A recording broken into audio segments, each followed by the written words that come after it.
aja dekat Pantai Pelindung. Sangat cantik pemandangan petang ni guys. Ya Allah, cantik sangat. So anak-anak tengah main pasir, ada yang mandi. So memang cantik lah petang ni datang ke Pantai Pelindung macam ni. So jom kita tengok abang tengah mandi sekarang. Risau lah guys tengok dia.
Idris.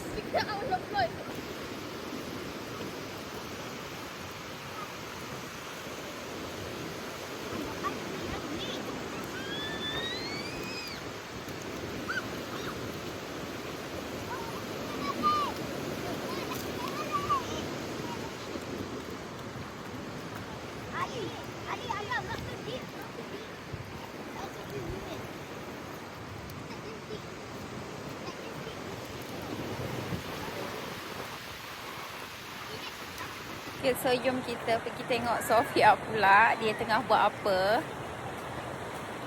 Dia main sorang-sorang pun boleh guys. Dia main pasir sorang-sorang pun tak masalah. So kita tengok tu dia tu.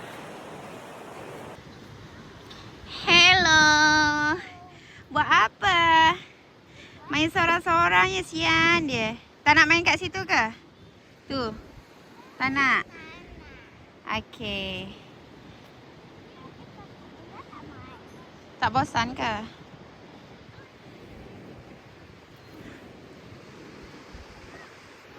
Kakak Ea tu. Nea ni, nak pergi mana? Tu Mami Ayu tu nak pergi jalan.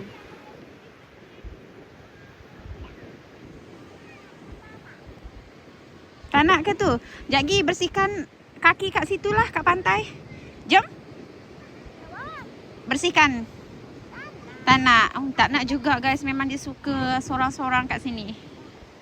Pasal Atuk tu kat sana.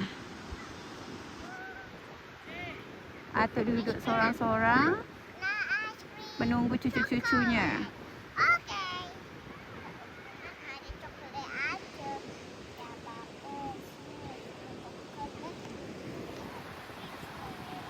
Sangat cantik ya petang-petang tu, seronok datang sini.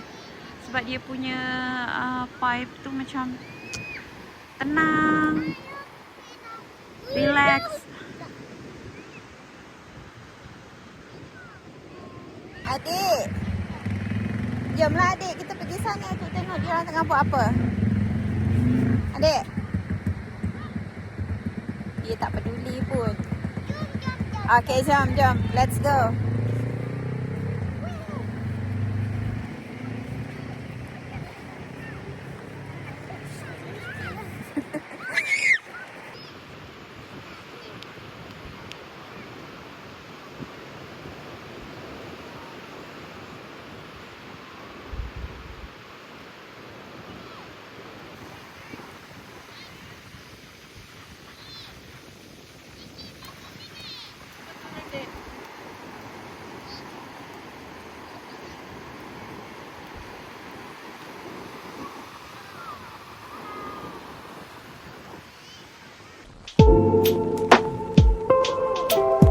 Thank you.